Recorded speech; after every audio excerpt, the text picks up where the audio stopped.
Alright, Portia, this is how you're going to run one of these regression tests on Excel.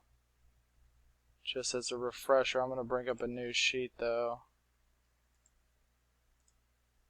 Alright, so your problem with something like this, where it's the bivariate set of data, basically we're just going to take this data, enter it into our columns.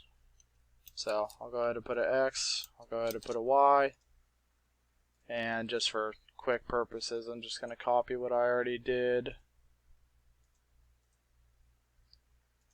So there's that, our Y data.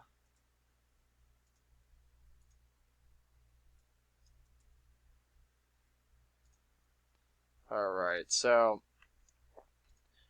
doing a problem like this, we need to go to data, we need to go to data analysis, and obviously scrolling through here, you're going to click on regression. Now, when we're going to enter in our columns, make sure you're inputting the correct Y range and the correct X range. So Y range is going to come first. I'm going to select this. X range, going to select the top cell, drag down. And then for output range, just click any cell will work. I'm going to hit OK. That's going to bring up my summary output.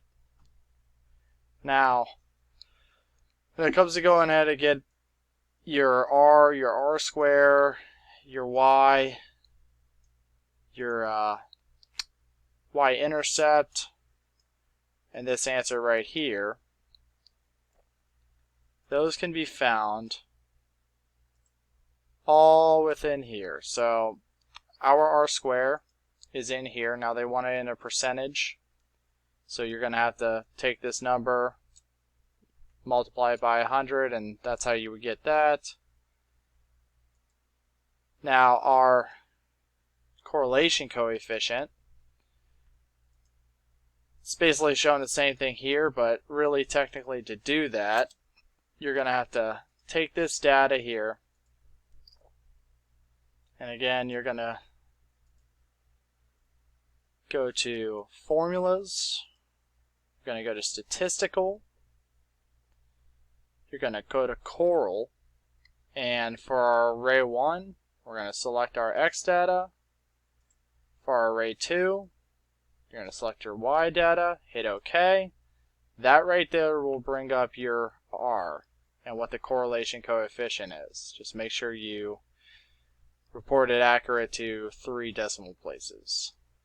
Now, to get our equation here, that's just basically in the y equals mx plus b form.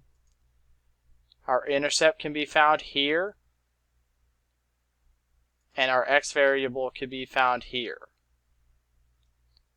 Now to get this, what is the predicted response value? They're giving you in this question here, obtained from a value of 31.4. So basically we're taking this equation here and we're substituting the number they give us for x. So all I did was that, gave me the value 67.151, and that's what y is equal to. So I hope this cleared up a few things for you.